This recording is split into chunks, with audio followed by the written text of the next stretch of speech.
بسم اللہ الرحمن الرحیم۔ کچھ لڑکیاں جوان ہوتے ہی لوگوں کی نظر میں آ جاتی ہیں، مگر میں جب بڑی ہوئی تو ایسا کچھ بھی نہیں تھا۔ حالانکہ میری عمر 16-17 سال ہو گئی تھی، میں بے پناہ خوبصورت تھی، پھر بھی محلے کی کوئی بھی عورت مجھے بہو نہیں بنانا چاہتی تھی۔ آپ بھی سوچ رہے ہوں گی کہ ایسا کیا ہوا، کوئی بھی مجھے اتنی بے پناہ خوبصورتی کے باوجود بھی اپنی بہو بنانا نہیں چاہتا تھا۔ یہ اس وقت کی بات ہے جب میری تینوں بہنوں کی شادیاں یکے بعد دیگرے ابا جان نے ایک ہی خاندان میں کر دی تھیں۔ میں نے سوچا نہیں تھا کہ میری بہنوں کی شادی کا اثر میری زندگی پر بھی پڑے گا۔ جیسے ہی میری بہنوں کی شادیاں ہوئی، ان کی ساسیں ان سب کے پیٹ کی طرف دیکھنے لگیں، اور ان کو جلدی ہی اپنے گھر میں اولاد کی خوشی چاہیے تھی، پر اولاد تو اللہ کے در پہ رکھی جاتی ہے، اس میں انسانوں کا کوئی بس نہیں ہوتا۔ میری تینوں بہنیں جب اپنی شادی کے بعد اولاد کی کوشش کرنے لگیں تو ان کو اللہ نے اولاد کی نعمت سے نہ نوازا، بلکہ وہ خالی گود رہ گئی تھی۔ جب ایک کے بعد دوسری بہن کے گھر میں بھی یہی مسئلہ ہونے لگا تو میری بہنوں کے گھر والے ان سے تنگ آ گئے، ان سے بار بار اولاد کی ضد کرنے لگے، کہنے لگے اگر تم اولاد نہیں پیدا کرو گی تو ہم تم کو تمہارے گھر بھیج دیں گے۔ لیکن اس بات کی مجھے سمجھ نہیں آتی تھی کہ آخر میری تینوں بہنوں کو اولاد کیوں نہیں ہو رہی تھی۔ اماں ایک بات جانتی تھی کہ میری بہنوں کو اولاد کیوں نہیں ہوتی، پر وہ یہ بات کسی کو بتاتی نہیں تھی۔ بس جب میں بھی دیکھتی وہ رات کو اٹھ کر وضو کر کے نماز پڑھ رہی ہوتی، اللہ سے رو رو کر دعائیں مانگتی اور کہتی یا اللہ میرے شوہر کی غلطی کو معاف کر دے، میرے شوہر کی غلطی کی سزا میری بیٹیوں کو مت دینا، میری بیٹیوں کا کوئی قصور نہیں ہے۔ اماں کی یہ دعا سن کر میں سوچتی کہ آخر ابا نے ایسا کیا کیا کہ میری تینوں بہنیں بانجھ تھیں، اب چوتھی میں تھی اور میری شادی کی باری آنے والی تھی، پر خاندان اور محلے کی کوئی بھی عورت میرا رشتہ اسی لیے نہیں مانگتی تھی کیونکہ میری تینوں بہنیں پہلے ہی بانجھ تھیں۔ ان کو تو اپنے گھر میں اولاد کی خوشی فوراً چاہیے ہوتی ہے، یہی وجہ تھی کہ میں ابھی تک اپنے ماں باپ کی دہلیز پر بیٹھی ہوئی تھی۔ میری پریشانی رفتہ رفتہ بڑھنے لگی تھی، تبھی اماں نے مجھے ایک دن ایک عجیب خوشخبری سنائی، کہنے لگی تمہاری خالہ کا بیٹا آج دبئی سے آ رہا ہے، وہ بہت خوبصورت ہے، اس کے آگے پیچھے پھرنا، اگر اسے تو پسند آ گئی تو تیری زندگی بدل جائے گی۔ میں حیران تھی، یہ کیسی ماں ہے جو اپنی بیٹی کو ایک لڑکے کے لیے ورگلانے کا کہہ رہی تھی۔ میں نے اپنی اماں کی بات مان لی تھی کیونکہ اس کے علاوہ میرے پاس اور کوئی چارہ بھی نہیں تھا۔ عزت سے شادی کرنا تو کچھ لڑکیوں کے بس میں ہوتی ہی نہیں ہے، ان کے مقدر میں نہیں ہوتا، سو انہیں خود ہی ہاتھ پاؤں مارنے پڑتے ہیں۔ میں نے بھی ایسی ہی کوششیں کرنا شروع کر دیں۔ جیسے جیسے عارف کی واپسی کے دن قریب آ رہے تھے، میرے دل کی دھڑکن تیز ہوتی جا رہی تھی۔ نہ جانے کیوں میرے دل میں بہت سی باتیں تھیں جو میں اس سے کرنا چاہتی تھی۔ عارف بچپن سے ہی بہت خوبصورت اور ذہین تھا، جہاں بھی جاتا اپنی ایک امتیازی پوزیشن بنا لیتا تھا۔ مجھے عارف اس لیے پسند تھا کہ اس نے مجھ سے کبھی خود بات کرنے کی کوشش نہیں کی تھی۔ اس بار جب عارف آیا تو وہ بہت ہی زیادہ خوبصورت ہو گیا تھا اور ساتھ ہی ساتھ امیر بھی۔ اس نے سب گھر والوں کے لیے تحفے تحائف بھی لائے تھے، پر جب اس نے مجھے دیکھا تو ایک عجیب سی نظر سے دیکھا، جیسے مجھ سے کچھ کہنا چاہتا ہو۔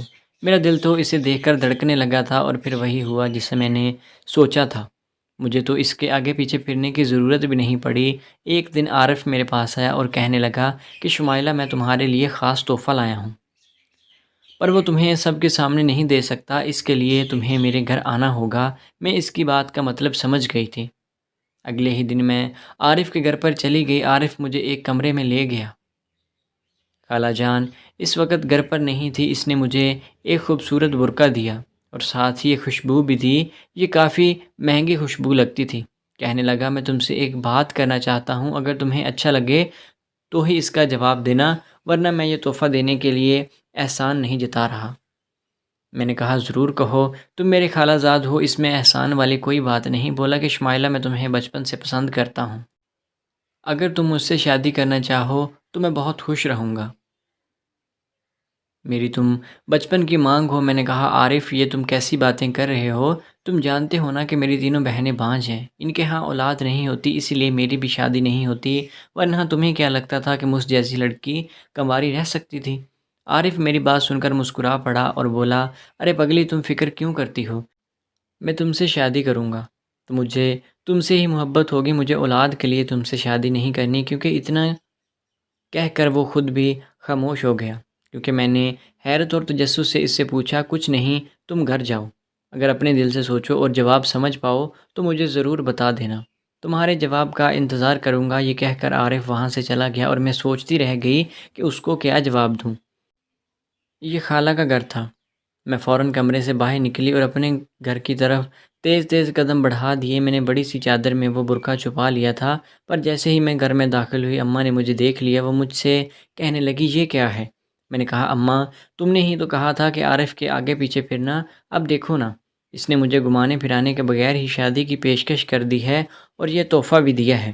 میری بات سن کر اماں نے میرا ماتھا چوم لیا اور بولی، میں صدقے جاؤں، تم سے یہی امید تھی، بس تم نے اپنا کام کر لیا بیٹی۔ اب میں تمہاری شادی بلا کسی سوچ و فکر کے عارف سے کر دوں گی، لیکن بیٹی تمہاری اولاد نہ ہوئی تو کیا ہوگا؟ یہ سن کر میں بھی حیران ہو گئی تھی۔ میں نے کہا کہ اماں عارف کہہ رہا ہے کہ مجھے اولاد کی کوئی پرواہ نہیں ہے۔ اماں بہت خوش ہو گئی تھی اور یوں پھر انہوں نے میرے رشتے کی کوشش تیز کر دی تھی۔ خالہ بھی سمجھ گئی تھی کہ امی جان مجھے ان کے بیٹے سے بیانا چاہتی ہیں، اور یہاں سب سے زیادہ حیرت کی بات تو یہ تھی کہ خالہ کا بیٹا بہت ہی امیر تھا، اس کے پیچھے تو ہر لڑکی ہی پاگل تھی۔ پر حیرت کی بات تو یہ تھی کہ خالہ نے اپنی سب ضدیں چھوڑ کر مجھے ہی اپنی بہو بنانے کا فیصلہ کیوں کیا تھا؟ حالانکہ خالہ نے صاف صاف کہہ دیا تھا کہ وہ اپنے بیٹے کی شادی کسی امیر گھرانے میں کریں گی، اتنا امیر گھرانہ ہوگا کہ وہاں سے ٹرک بھر کر جہیز آئے گا۔ خیر اس بار تو خالہ نے کچھ بھی نہیں کہا تھا، بلکہ وہ اتنی گمسم اور خاموشی سی تھی کہ مجھے شک ہونے لگا کہ کہیں دال میں کچھ کالا نہ ہو۔ جس طرح سے وہ سب ماں باپ بیٹا خاموش تھے، مجھے بہت عجیب لگ رہا تھا۔ شادی کی کوششیں شروع ہو گئیں، یہاں تک کہ شاپنگ کرنے کے لیے انہوں نے اماں کو 1.5 لاکھ روپے بھی دے دیے تھے۔ مجھے اس بات کی بہت خوشی بھی تھی اور حیرت بھی تھی، لیکن ایسا لگتا تھا جیسے عارف مجھ سے کچھ کہنا چاہتا ہے اور کہہ نہیں پاتا۔ خیر اسی سب میں میری اور عارف کی منگنی ہو گئی۔ خالہ اس منگنی میں گمسم سی نظر آتی تھی، انہوں نے خاص خوشی کا اظہار نہیں کیا تھا۔ اس بات سے مجھے ڈر بھی لگ رہا تھا۔ خیر جو دن گزرنے تھے گزر گئے، ہماری نکاح اور بارات کا وقت بھی آ گیا تھا۔ میں رخصت ہو کر خالہ کے گھر چلی گئی۔ خالہ نے مجھ سے بہت پیار سے بات تو نہیں کی تھی، البتہ وہ مطمئن دکھائی دے رہی تھیں۔ شادی کے ہنگامے ختم ہوئے، مجھے گھر میں لایا گیا۔ مجھ سے میرا شوہر بہت خوش اخلاقی سے بات کر رہا تھا، کہنے لگا، میں تمہاری خوبصورتی کا شروع سے ہی قائل ہوں، چاہتا تھا کہ تم سے شادی کروں۔ میں نے پھر سے وہی خدشے کا اظہار کیا، اگر اولاد نہ ہوئی تو آپ مجھے چھوڑ تو نہیں دیں گے؟ میری بات پر عارف ہنس کر بولا، ارے پگلی، میں اب چاہ کر بھی تمہیں نہیں چھوڑ سکتا، بات ہی کچھ ایسی ہے۔ عارف کا پراسرار لہجہ اب مجھے بہت زیادہ پریشان کر رہا تھا۔ اکثر وہ بات کرتے ہوئے کھو سے جاتے تھے، اور اب یہ ذو معنی باتیں جن کی مجھے ذرا بھی سمجھ نہیں آ رہی تھی۔ خیر خاموش ہو گئی۔ عارف نے مجھے بتایا کہ تم تو جانتی ہو کہ میں پیسے کمانے کی غرض سے بیرون ملک چلا گیا تھا، اب مجھے واپس آ کر یہاں پر اپنا کاروبار بھی تو کرنا ہے نا، اور تم تو جانتی ہو کہ کاروبار کے لیے اچھی خاصی رقم چاہیے ہوتی ہے، سو مجھے کچھ عرصے کے لیے دوبارہ دبئی جانا پڑے گا۔ اس لیے تم روایتی بیویوں کی طرح گھر میں رونا دھونا نہیں مچانا، بلکہ 1 مہینہ جو ہم ساتھ گزاریں گے وہ خوشی خوشی گزاریں گے، اور اس کے بعد تم میرے گھر میں ہی رہو گی، اپنے گھر واپس نہیں جاؤ گی۔ امی تمہارا پورا خیال رکھیں گی، پھر میں 1 سال بعد واپس پاکستان آ جاؤں گا۔ میں نے اپنے شوہر کی باتیں سنی، اس وقت تو میں بے حد جذبات میں تھی، پر جب 25 دن کے بعد میرے شوہر نے جانے کی تیاری شروع کی تو میرا دل اداس ہو گیا۔ میں رو بھی نہیں سکتی تھی کہ انہوں نے اپنی قسم دی تھی۔ اب میں اداسی سے اپنے شوہر کی تیار ہوتے ہوئے انہیں پردیس جانا دیکھ رہی تھی۔ میرے شوہر نے چپکے سے میرے کان میں ایک بات کہی جس سے میں خوش بھی ہو گئی تھی۔ بولے کہ اگلے سال میں آؤں گا تو تم دیکھ لینا، اللہ کے کرم سے تمہاری گود میں ایک پیارا سا بچہ ہوگا۔ یہ سن کر میں پریشان ہو گئی تھی، گویا عارف کو بھی مجھ سے اولاد ہی چاہیے تھی، اگر اولاد نہ ہوتی تو کیا ہوگا، یہی سوچ کر میں بہت زیادہ پریشان ہوتی رہتی تھی۔ عارف کے جانے کے بعد مجھے بھی بڑی امید تھی کہ شاید میں امید سے ہو جاؤں گی، پر 3 مہینے گزر گئے اور ایسا کچھ بھی نہ ہوا۔ میں مایوس ہو گئی تھی کیونکہ میرے شوہر نے تو 1 سال بعد ہی گھر واپس آنا تھا، تب تک اولاد کے پیدا ہونے کا کوئی امکان نہیں تھا۔ میری ساس بھی اب مجھے کڑی نظروں سے دیکھنے لگی تھی، کہنے لگی کہ لگتا ہے تم بھی اپنی باقی بہنوں کی طرح بنجر زمین ہی ہو، تمہارے ہاں اولاد نہ کبھی ہوگی۔ میں یہ بات سن کر بہت زیادہ پریشان ہو گئی تھی، میں رونے لگی۔ شام کو میرے شوہر کا فون آیا، میں نے ساری بات من و عین انہیں بتا دی۔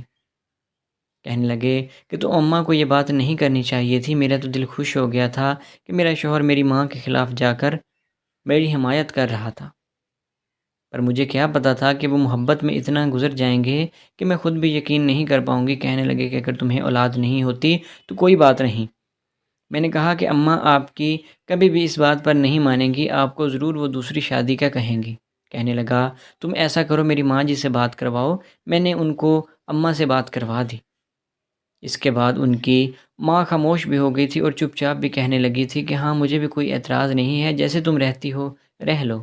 میں حیران تھی کہ میرے شوہر نے میری ساس کو بھی ایسی کیا بات کہہ دی تھی جس کے بعد میری ساس نے بھی کوئی بات کیے بغیر سیدھا اس بات پر رضامندی دے دی۔ پر اگلے دن انہوں نے کہا کہ میں تمہیں فون کر کے اس بارے میں بتاؤں گا کہ میں نے دراصل کیا بات سوچی ہے۔ میں حیران تھی کہ آخر میرے شوہر کو بھی ایسا کیا حل سوچا تھا جس سے ان کی ماں کو بھی کوئی اعتراض نہیں تھا۔ خیر انہوں نے کہا تھا کہ وہ اگلے دن مجھے ہسپتال سے جا کر کال کریں گے۔ میں اگلے دن کا بے صبری سے انتظار کر رہی تھی۔ اگلا دن آیا تو انہوں نے واقعہ ہی مجھے بڑے ہسپتال سے فون کیا۔ میں نے فون اٹھایا تو بولے آج میں تمہیں ویڈیو کال کروں گا، ایک ایسی چیز بتاؤں گا کہ تم خود بھی حیران رہ جاؤ گی۔ میں نے اپنے شوہر کو ویڈیو کال تو نہیں کی تھی، پر انہوں نے مجھے یہ بتایا کہ دبئی میں کیونکہ میڈیکل کی ٹیکنالوجی بہت ترقی کر چکی ہے، اس لیے یہاں پر کچھ بھی ممکن ہے، ہم پھر سے ماں باپ بن سکتے ہیں۔ میں حیران ہوئی، پوچھا کہ کیسے؟ کہنے لگے کہ عورت کا ماں بننا ضروری نہیں، مرد بھی بچہ پیدا کر سکتا ہے۔ اپنے شوہر کی بات سن کر میرے تو پسینے چھوٹ گئے تھے، آنکھیں مارے حیرت کے باہر نکل آئی تھیں۔ میں نے کہا ایسے کیسے ہو سکتا ہے؟ قدرت نے یہ نظام تو صرف عورت میں رکھا ہے، مرد کیسے بچہ پیدا کر سکتے ہیں؟ کہنے لگے کہ تم بھروسہ نہیں، تم مجھے کال کر کے ویڈیو خود ہی بات کی تصدیق کر لینا۔ یہاں پر ایک ہسپتال ہے جہاں پر ایسا ممکن ہو جاتا ہے۔ مجھے اپنے شوہر کی بات مذاق لگی تھی۔ میں نے کہا میں اماں جی سے پوچھوں گی ایسا بھلا کیسے ہو سکتا ہے۔ تبھی میری ساس بھی وہاں پر آ گئی، کہنے لگی کہ کیا پوچھو گی مجھ سے؟ میں نے انہیں وہ ساری بات بتا دی۔ کہنے لگے کہ ہاں کیوں نہیں، مجھے بھی ایک عورت نے بتایا تھا کہ اس طرح سے اب ممکن ہے کہ ہر مرد بھی عورت کی بجائے بچہ پیدا کر سکتا ہے۔ میں نے کہا ماں جی یقیناً آپ مذاق کر رہی ہوں گی، مرد بچہ پیدا کر ہی نہیں سکتا۔ کہ ساس میری کہنے لگی کہ کیوں نہیں، آپریشن کے ذریعے مرد بچہ پیدا کر سکتا ہے، تم ایسا بالکل مت سوچو۔ تم تو یہ دیکھو کہ میرا بیٹا تم سے کتنی محبت کرتا ہے کہ تمہاری محبت میں وہ اپنی کوکھ سے بچہ پیدا کرے گا۔ میں حیران تھی، مجھے ابھی تک یقین نہیں آ رہا تھا کہ یہ سب کچھ میں حقیقت میں سن رہی ہوں۔ میں نے سوچا کہ میں اپنی اماں کو بھی یہ بات بتاؤں گی، پر میرے شوہر نے مجھے صاف منع کر دیا، بولے کہ تم یہ بات کسی کو نہیں بتاؤ گی، اگر بتاؤ گی تو پھر میں ہمارا مرے ہوئے کا منہ دیکھوں گی، کیونکہ یہ میرے بیٹے کی عزت پر خاک ڈالنے والی بات ہوگی کہ تم میرے بیٹے کا یہ راز جو صرف وہ تمہاری محبت میں کر رہا ہے تم پوری دنیا کو بتا دو۔ میرے شوہر نے کہا کہ ہم اولاد تمہارے نام سے ہی دنیا میں لائیں گے، یہی کہیں گے کہ تم امید سے ہو، لیکن دراصل بچہ تو میں پیدا کروں گا۔ میں نے اپنے شوہر کی بات پر یقین کر لیا، ویسے بھی ایک مرد اپنا پورا نظام تبدیل کر رہا تھا، میرے لیے اتنے بڑے درد سے گزر رہا تھا، تو مجھے کیا ضرورت تھی کہ خواہ مخواہ میں اپنی تسکین کے لیے یہ بات سبھی کو بتاتی پھروں۔ میں نے ان سے معافی مانگی، کہا کہ یہ بات کسی کو پتہ نہیں چلے گی۔ اب میں دن بدن اپنے شوہر سے پہلے سے بڑھ کر محبت کرنے لگی تھی، مجھے تو یقین نہیں ہوتا تھا کہ اپنی قسمت پر۔ بالآخر 9 مہینے گزرنے لگے۔ ایک دن میرے شوہر نے کہا کہ آج تم ویڈیو کال کرو اور مجھے دیکھو، میرا بچہ ہو جائے گا، تم میرا بڑا ہوا پیٹ دیکھو گی تو تمہیں یقین آ جائے گا۔ میرے شوہر کی بات پر مجھے ہنسی بھی آئی تھی، حیرت بھی ہوئی تھی۔ میں نے انہیں ویڈیو کال کی، کیا دیکھتی ہوں کہ ان کا پیٹ تو واقعی ہی بڑا ہوا تھا۔ میں نے کہا آپ سچ کہہ رہے ہیں، کہیں آپ کو کوئی بیماری تو نہیں؟ بولے کہ ہرگز نہیں، میں امید سے ہوں بچہ پیدا کروں گا۔ مجھے بالکل بھی یقین نہ آیا، پھر بھی جو چیز آنکھوں کے سامنے ہوتی ہے میں اسے کیسے جھٹلا سکتی تھی۔ میرا شوہر واقعی ہی مجھ سے بہت محبت کرتا تھا۔ میں نے پھر انتظار کرنا اور دعائیں کرنا شروع کر دی۔ ابھی ان کا تیسرا مہینہ چل رہا تھا، 9 مہینے کیسے گزرے یہ میں نہیں جانتی تھی۔ میں ہر روز دعائیں کرتی، پر یہ بھی سوچتی کہ میرے شوہر کا بچہ ہوگا، کس کا بچہ؟ تو مرد اور عورت کے ملاپ سے ہوتا ہے۔ میرے شوہر کے پیٹ میں جو بچہ ہے اس کی ماں کون ہوگی، باپ کون ہوگا؟ یہ بات مجھے بار بار پریشان کرتی رہی، لیکن میں بس دعا کرتی تھی کہ اللہ تعالیٰ سب خیر کرے۔ میرا شوہر میرے لیے مستقل تحفے بھجواتا رہا۔ تقریباً 2 مہینے کے بعد انہوں نے مجھے خبر دی کہ ہمارا بیٹا پیدا ہوگا۔ میں اور زیادہ خوش ہو گئی، بولے کہ میں نے اپنا الٹرا ساؤنڈ کروایا ہے۔ میں اور زیادہ خوش ہو گئی کہ ہمارے ہاں بیٹا پیدا ہوگا۔ ادھر میں اپنے سسرال میں حاملہ ہونے کا ناٹک شروع کر دیا تھا، سب لوگ بہت خوش تھے۔ میری اماں کو بھی یقین تھا کہ میں ضرور اولاد پیدا کر کے سرخرو ہو جاؤں گی۔ 9 مہینے بعد میرے شوہر نے خوشخبری سنائی کہ میرے ہاں بچہ پیدا ہو گیا ہے۔ اور اب ہم اس کا نام ارحم رکھیں گے۔ یہ سن کر میں بہت زیادہ خوش ہوئی تھی۔ شوہر نے کہا کہ ابھی وہ بہت چھوٹا ہے، میں کسی عورت کو ڈھونڈتا ہوں جو اس کا خیال رکھے گی، تھوڑا بڑا ہو جائے گا تو میں پاکستان بھیج دوں گا۔ پھر 2 دن بعد میرے شوہر نے یہ خبر سنائی کہ میرا بچہ کسی عورت کے پاس نہیں ٹک رہا اور اس کی اصل ماں تو تم ہو، اس لیے مجھے پاکستان واپس آنا پڑے گا۔ خوشی سے میں پھولے نہ سما رہی تھی۔ میرا شوہر پاکستان آیا، میری گود میں وہ بچہ ڈال دیا اور کہا اب تم ماں بن گئی ہو، میں اس بچے کا باپ ہوں۔ میں نے اپنے شوہر سے تجسس کے مارے پوچھا، عارف کیا آپ کے واقعی میں آپریشن ہوا تھا؟ آپ نے واقعی بچہ پیدا کیا؟ بولے کہ ہاں، تمہیں یقین نہیں؟ میں نے کہا بالکل بھی نہیں۔ آپ مجھے وہ ٹانکے دکھائیں جو پیٹ پر لگے۔ وہ بولے کہ وہ ٹانکے تو اب نہیں رہے۔ نہیں، وہاں پر علاج کا نظام ایسا رائج ہے جو بہت ہی محفوظ ہوتا ہے۔ عورتیں جو آپریشن کرواتی بھی ہیں ان کی کبھی بھی خوبصورتی اور ان کی جسامت میں فرق نہیں آتا۔ میں تو پھر مرد ہوں، مجھے تو انہوں نے 2 منٹ میں ٹانکے لگا کر ٹھیک کر دیا تھا۔ میں معصوم سی تھی، 17 سال کی، مجھے بھلا ان باریکیوں کا کیا پتہ تھا۔ ابھی شادی ہوئی تھی، بچے پیدا کرنے کا تجربہ تو تھا ہی نہیں، نہ میں نے کبھی ان معاملات میں دلچسپی لی تھی۔ البتہ مجھے خوشی تھی کہ میں ماں بن گئی ہوں۔ اس دن کے بعد ہم لوگ ہنسی خوشی رہنے لگے۔ میں اپنے شوہر کی بہت زیادہ فکر کرتی، ان سے محبت کرتی، اور جب بچہ پیدا ہوا تو سب خاندان والوں کو بھی اطلاع دے دی تھی کہ ہم لوگ ماں باپ بن چکے ہیں۔ اس واقعے کو تقریباً 5 سال گزر گئے تھے۔ میں ابھی بھی سوچتی تھی کہ یہ کیسے ممکن تھا، جو میرے شوہر نے کیا تھا وہ تو کوئی مرد کر ہی نہیں سکتا۔ تبھی ایک دن میں اپنے شوہر کے کمرے میں گئی، وہ اپنی کچھ چیزیں ڈھونڈ رہا تھا، شاید کہ اپنے کاغذات درست کر رہے تھے۔ تبھی مجھے ان کاغذات میں ایک تصویر ملی جو کہ بہت ہی عجیب سی تھی۔ اس میں میرا شوہر ایک عورت کے ساتھ کھڑا ہوا تھا۔ میں نے غور سے دیکھا، عورت کے بال بھی بھورے تھے جبکہ اس کی آنکھیں نیلی تھی۔ پھر جب مجھے یاد آیا کہ ہمارے بچے اذلان کی آنکھیں بھی نیلی ہیں، یہ کیا ماجرا ہے؟ میں نے سوچا، وہ تصویر اپنے شوہر کو دکھائی، ان پر پھٹ پڑی۔ یہ کیا ماجرا ہے؟ آپ نے مجھے اس بارے میں کبھی کیوں نہیں بتایا؟ یہ عورت کون ہے؟ میرا شوہر شرمندہ ہو گیا، نظریں جھکا لی اور بولا، مجھے معاف کر دو شمائلہ، میں تم سے بے پناہ محبت کرتا تھا۔ میں جانتا تھا کہ تم مجھے کبھی بھی دوسری شادی کی اجازت نہیں دو گی، اگر دو گی بھی تو تمہارے دل میں ہمیشہ ایک کسک سی رہے گی۔ اسی لیے میں نے وہاں پر پہلے ہی شادی کر رکھی تھی، مگر میں تم سے سچی محبت کرتا تھا۔ میں بھی ایک خود غرض انسان تھا۔ میں نے یہ شادی پاسپورٹ کے لیے ہی کی تھی، پر مجھے پاسپورٹ بھی نہیں ملا۔ وہ عورت جو میرے بچے سے تھی، اس نے مجھے بچے کے ساتھ اکیلا چھوڑ دیا۔ بولی کہ تم نے تو میری خوبصورتی کو زنگ لگا دیا ہے۔ وہاں کے قانون کے مطابق کوئی عورت اپنا بچہ ضائع نہیں کر سکتی، ورنہ اگر ایسا ہوتا تو وہ کبھی بھی اپنے بیٹے کو میرے ساتھ نہ رکھتی۔ بس اسی لیے اس نے بچے کو پیدا کیا اور مجھے کنگال سمجھ کر میری زندگی سے چلی گئی۔ اگر وہ نہ بھی جاتی تو میں ہمیشہ تمہارا ہی وفادار رہتا۔ اپنے شوہر کی بات سن کر میں اندر تک ٹوٹ گئی تھی۔ اب وہ عورت بھی جا چکی تھی، اپنی زندگی برباد کرنے کا کوئی معنی اور مطلب نہیں تھا، اس لیے میں نے خاموشی اختیار کر لی۔ اور اس بات پر بھی میرے شوہر نے جو بھی کیا تھا، اس نے تو میری محبت میں ہی کیا تھا۔ کون سا میرے شوہر نے اپنی تسکین کے لیے کسی عورت سے دوستی کی تھی؟ مجھے اپنے شوہر کی قربانی کا احساس ہے، تو میں نے دوسری بار ان سے اس بات کا کوئی گلہ نہیں کیا۔ تو دوستو، آپ کو آج کی کہانی کیسی لگی؟ امید ہے کہ ویڈیو اچھی لگی ہوگی۔ اگر ویڈیو پسند آئی تو لائک اور شیئر کریں۔